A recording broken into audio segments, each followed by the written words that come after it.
नमस्ते प्यारे साथियों, आज हम लोग पढ़ने वाले हैं कार्ल मार्क्स ने दुनिया कैसे बदल दी, जो कि Bihar board class 10th history के दूसरा नंबर चैप्टर का बहुत ही महत्वपूर्ण टॉपिक है। और इससे पहले हम लोग जो भी पढ़े थे उसको जा करके आप लोग प्लेलिस्ट में देख सकते हैं, और आगे क्या पढ़ेंगे उसको हम लास्ट में बताएंगे। फिलहाल आते हैं अपने टॉपिक पे। तो आज हम लोग का टॉपिक है कार्ल मार्क्स ने दुनिया कैसे बदल दी, और इस चैप्टर का नाम देखें अगर तो ये है समाजवाद और साम्यवाद, है ना। तो चलिए बिना देरी किए टॉपिक को स्टार्ट करते हैं। सबसे पहले हम इसमें पढ़ेंगे कार्ल मार्क्स और उसके जीवन परिचय के बारे में, है ना। तो आइए समझते हैं यहाँ पर कि कार्ल मार्क्स का जीवन परिचय आखिर था क्या, है ना। तो कार्ल मार्क्स का जीवन परिचय के बारे में सबसे पहले समझते हैं। तो यहाँ पे कहे तो कार्ल मार्क्स का जन्म 5 मई 1818 को जर्मनी के ट्रायर शहर में हुआ था। कब हुआ था? तो 5 मई 1818 को जर्मनी के ट्रायर एक शहर का नाम है, जो बहुत ही प्रसिद्ध शहर है, वहां पे हुआ था इनका जन्म। और ये कार्ल मार्क्स का जन्म स्थान कहे तो जर्मनी ट्रायर शहर है। अगला पॉइंट की बात करें तो उनके पिता का नाम यहाँ पे हाइनरिक हेनरिक कहीं कहीं लिखा रहता है, हेनरिक लिखा रहता है, ठीक ना। तो हेनरिक मार्क्स था तथा माता का नाम हेनरिएटा प्रेसबर्ग था। इनके पिता पेशे से वकील थे। इनके पिता क्या थे? पेशे से वकील थे, है ना। और उसके बाद कहें तो बाद में जो है ना इनका आर्थिक स्थिति बहुत खराब हो गया, जिसके चलते इनको जो है ना पत्रकारिता का काम करना पड़ गया। और पत्रकारिता करके इन्होंने अपना जीवन निर्वहन करना शुरू किया। और आते हैं यहाँ पे पॉइंट समझते हैं। तीसरा नंबर, मार्क्स ने बॉन बर्लिन विश्वविद्यालय से उच्च शिक्षा प्राप्त की थी। बॉन बर्लिन उच्च विद्यालय यानी कि विश्वविद्यालय से इन्होंने अपनी शिक्षा प्राप्त की थी। इसे पूछा भी जाता है परीक्षा में कि कार्ल मार्क्स का ये शिक्षा ग्रहण कहाँ से हुआ था? बॉन बर्लिन विश्वविद्यालय से हुआ था। अगला पॉइंट की अगर हम बात करें तो चौथा नंबर पॉइंट है, प्रारंभ में वे दर्शन शास्त्र और कानून के अध्ययन में से जुड़े रहे।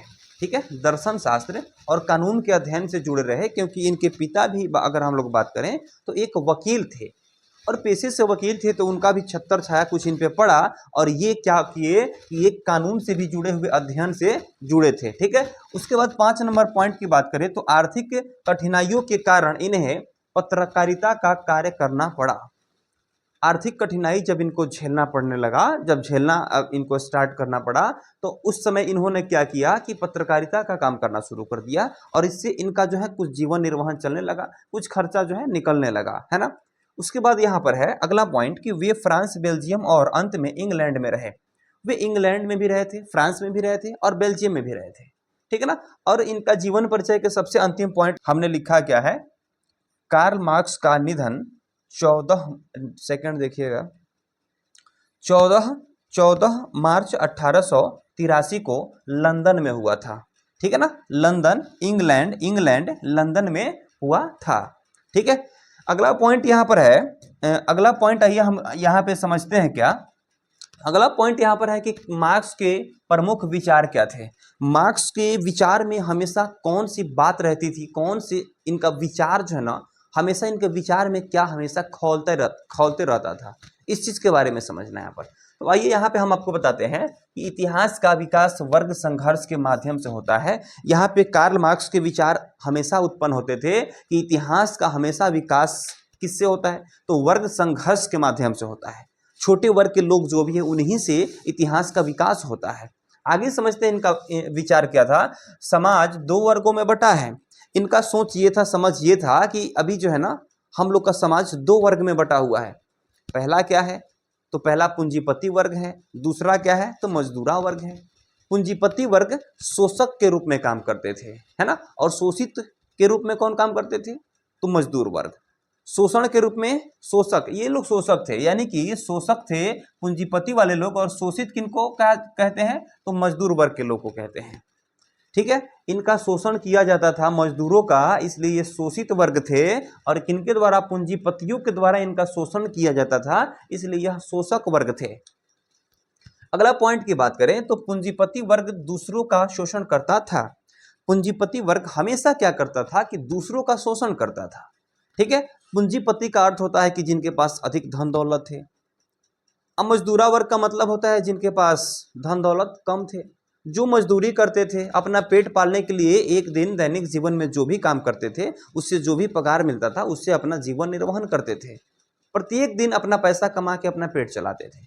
अगला पॉइंट यहाँ पर है क्या कि पूंजीवाद अन्यायपूर्ण और अमानवीय व्यवस्था है। इनका मानना ये है, इनका विचार ये है कि पूंजीवाद जहां पे पूंजीपतियों का मतलब वश चलता है, शासन चलता है, वह क्या है तो एक प्रकार का अन्यायपूर्ण और अमानवीय व्यवस्था है। ऐसी व्यवस्था नहीं होना चाहिए, इनके कहने का अर्थ है।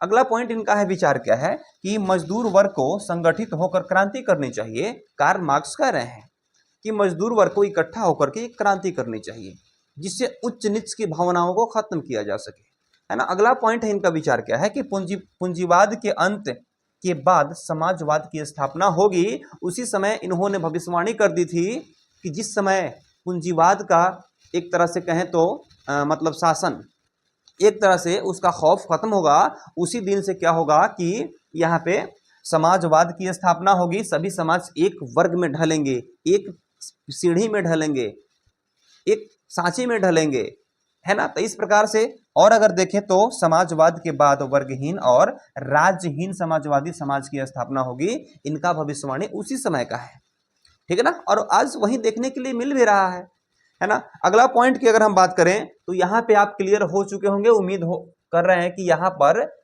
मार्क्स के प्रमुख विचार आप सभी लोग समझ चुके होंगे, है ना।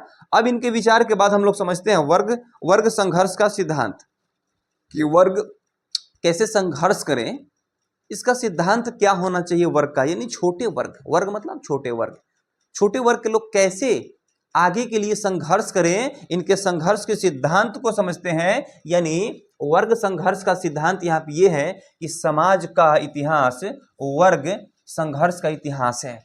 जब भी समाज का इतिहास कहीं पे भी लिखा जाता है तो वहां पे क्या होता है कि वर्ग संघर्ष से ही लिखा जाता है। अगला पॉइंट की अगर हम यहाँ पे बात करें तो समाज मुख्यतः दो वर्गों में विभाजित होता है, शोषक वर्ग और इस शोषित वर्ग। इसको पहले ही मैंने बता दिया है। अगला पॉइंट की यहाँ पे बात करें तो शोषक वर्ग अपने स्वार्थ के लिए शोषित वर्ग का आर्थिक, सामाजिक और राजनीतिक शोषण करता है। अपने स्वार्थ के लिए पूंजीपति लोग क्या करते हैं कि मजदूरों का शोषण करते हैं, और मजदूरों का शोषण करके अपना बहुत बड़ा बड़ा दौलत की क्या करते हैं कि एक ऊर्ध्वाधर वृक्ष खड़ा करते हैं, बहुत बड़ा बड़ा दौलत अपना बनाते हैं केवल शोषण के माध्यम से। अगला यहाँ पे बात करें तो सिद्धांत क्या है, वर्ग संघर्ष का सिद्धांत होना चाहिए कि शोषित वर्ग अपने अधिकारों और मुक्ति के लिए संगठित होकर संघर्ष करता है। यही सिद्धांत है, सिद्धांत के बारे में समझा रहे हैं बाबू। और यहाँ पे पांचवा की बात करें तो वर्ग संघर्ष के परिणाम स्वरूप शोषित वर्ग की विजय होती है। ये कह रहे हैं कि जब भी छोटे छोटे लोग, छोटे वर्ग के लोग जब भी आंदोलन किए हैं, जब भी क्रांति किए हैं, हमेशा विजय उन्हीं की हुई है। और यहाँ पे जब भी ये संघर्ष करते हैं, यहाँ पे कह रहा है कि विजय होती है और एक शोषण मुक्त समाज, समता मूलक समाज की स्थापना होती है। और जब जब ये लोग आंदोलन करते हैं, क्रांति करते हैं, तब तक विजय इन्हीं की होती है, और तब जाकर के शोषण मुक्त समाज की स्थापना होती है। आगे बात करें तो यहां तक तो आप समझ चुके होंगे कि वर्ग संघर्ष का सिद्धांत होना क्या चाहिए।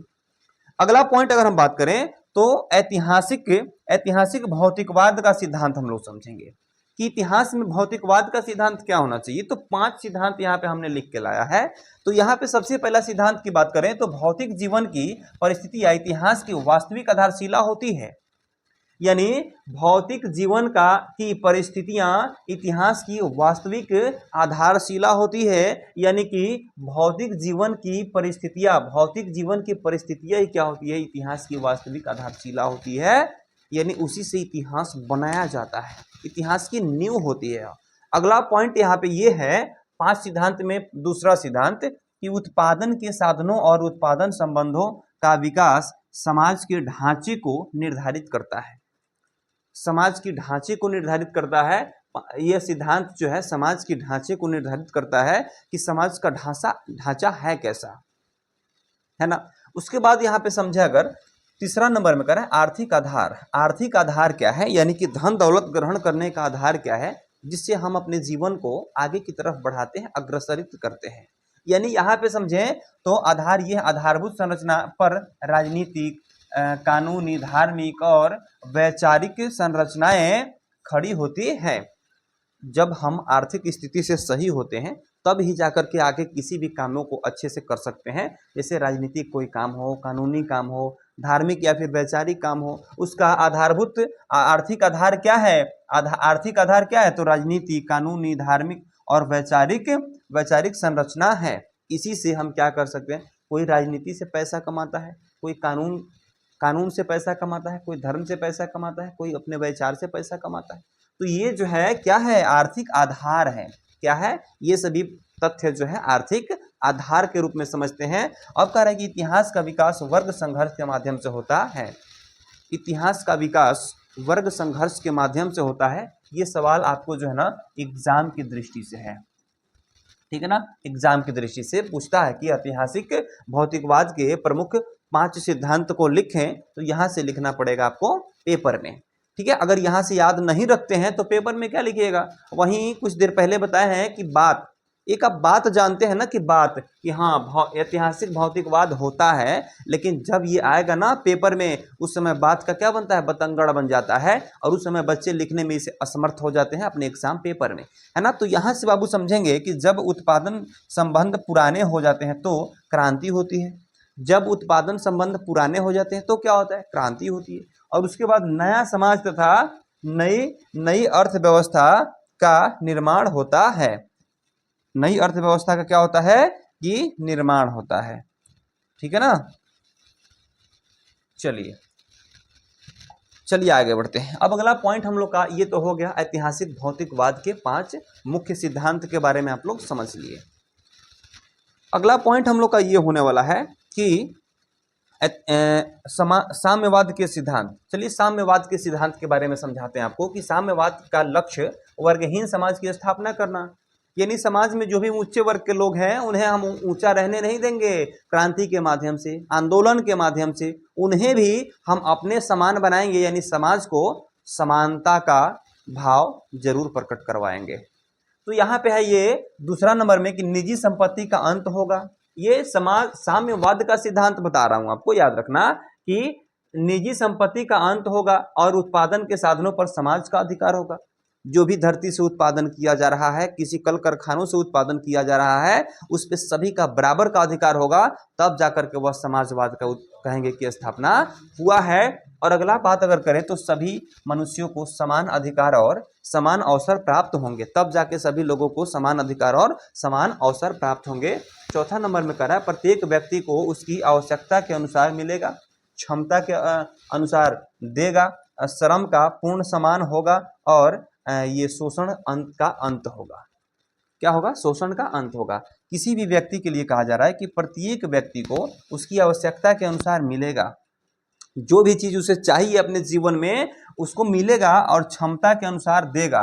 वह व्यक्ति क्षमता के अनुसार कुछ अगर देना हो, जैसे टैक्स देना हो, किसी व्यक्ति को जो है दान देना हो, तो अपने क्षमता के अनुसार ही देगा। और यहाँ पे फिर कहा जा रहा है कि श्रम का पूर्ण सम्मान होगा। जो भी लोग काम कर रहे हैं उसका सम्मान होना चाहिए। ये नहीं कि 16 घंटा काम करवा लेते हैं और 16 घंटा काम करवाने के बाद में जो है ना 3 घंटा का भी मजदूरी नहीं देते हैं। तो इसे कहा गया है कि श्रम का पूर्ण सम्मान होगा, यानी जो भी काम कर रहे हैं उनका सम्मान होगा, यानी कि वाजिब जो है ना उनको जो है तनख्वाह दिया जाएगा और शोषण का अंत हो जाएगा। और इस तरह से क्या होगा? शोषण का अंत हो जाएगा। अगला पॉइंट यहाँ पर है राज्य का धीरे धीरे लोप होगा। राज्य का धीरे धीरे लोप होगा और समाज स्वयं अपना संचालन करेगा। समाज क्या करेगा? स्वयं अपना संचालन करेगा बाबू, ठीक है ना। अगला पॉइंट यहाँ पे 7वां नंबर में अंतरराष्ट्रीय एकता और विश्व बंधुत्व की भावना विकसित होगी।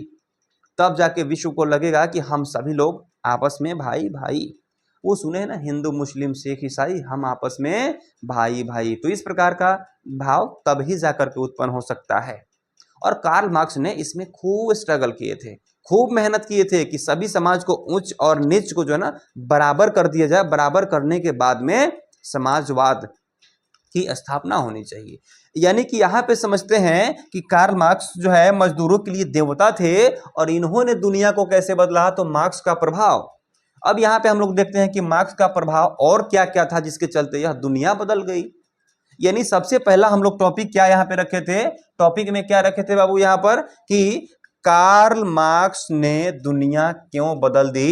ये सभी डिटेल के बारे में हम लोग समझ रहे हैं, है कि नहीं। तो यहाँ पे समझेंगे आप, सबसे लास्ट हम लोग पढ़ रहे हैं अभी कि कार्ल मार्क्स का प्रभाव क्या क्या था। तो मार्क्स के विचारों ने दुनिया भर के मजदूरों और शोषित वर्ग को जागरूक किया। कार्ल मार्क्स ने बोला कि आप नीचे नहीं हैं, आप जो है निम्न वर्ग के नहीं हैं, आप जन्म ले लिए हैं इस पृथ्वी पर, तो समान अधिकार आपका भी है जितना पूंजीपतियों का अधिकार है। जागरूकता भर दिए पूरा मजदूरों में। और उसके बाद यहाँ पे दूसरा नंबर में इन्हीं विचारों से समाजवाद और साम्यवाद जैसी विचारधाराओं का जन्म हुआ था। समाजवाद और साम्यवाद क्या है, एक प्रकार की विचारधारा है। और ऐसे विचारधाराओं को मजदूरों के दिल में भर दिए, मन में भर दिए, दिमाग में बैठा दिए। उसके बाद होता है क्या कि रूस, चीन, क्यूबा जैसे देशों में साम्यवादी क्रांतियां होती है, क्रांति हो जाती है साम्यवादी कि सभी लोगों को एक बराबर रहना है, अब एक बराबर, अब अलग अलग हम लोग नहीं रह सकते हैं, उच्च और नीच की भावना को समाप्त कर देना है, खत्म कर देना है। अगला पॉइंट यहाँ पे है, दुनिया के कई देशों में मजदूर आंदोलनों और ट्रेड यूनियनों को प्रेरणा मिली। अब एक जगह देख रहे हैं कि मजदूर यूनियन आंदोलन कर रहे हैं, क्रांति कर रहे हैं, तो कई देशों के मजदूर वर्ग के लोगों ने क्या किया कि क्रांति करना शुरू कर दिया। और क्रांति इसलिए करना शुरू कर दिया क्योंकि उच्च और नीच की भावना को खत्म करना था। तो यहाँ पे आप देखते हैं हम लोग होता है क्या, 5 नंबर में कह रहा है मार्क्स के विचारों ने पूंजीवाद की कमियों को उजागर किया। पूंजीवाद में कमी क्या क्या है, छोटे लोगों का शोषण करना, अधिक देर तक काम करवा करके कम मजदूरी देना, मतलब इन सभी कमियों को उजागर कर दिया कि ये जो देखिए ना, ये हम लोग के लिए राक्षस रूपी काम कर रहे हैं, तो ये जो है अब हम लोग खत्म करेंगे। समानता की मांग को बल दिया। ये सभी लोग जो समानता की मांग कर रहे थे कि सभी लोगों को समान करो, है ना, ये नारा लगा रहे थे, उसको जो है इन्होंने क्या कर दिया कि बल देते हैं। ये कार्ल मार्क्स इन सभी समस्या को बल देते हैं। और उसके बाद क्या होता है कि आज भी मार्क्स के विचार सामाजिक और आर्थिक नीतियां को प्रभावित करते हैं। जो लोग भी इन चीजों को पढ़ते हैं आज के डेट में, इतिहास के पन्नों में पढ़ते हैं, आज भी इन सभी पॉइंट्स को ये उजागर करते हैं। और आज भी इनको मजदूर वर्ग के लोग पढ़ करके मोटिवेट होते हैं कि हमें जो है ना नीचे नहीं रहना है, हमें पढ़ना है, आगे बढ़ना है। और पूंजीपति जिस प्रकार से अपने सुख भोग रहे हैं, उसी प्रकार से हम लोग भी स्वतंत्र तरीका से अपने सुख को भोग सकते हैं। तो आइए बच्चे, ये था हम लोग का सबसे लास्ट।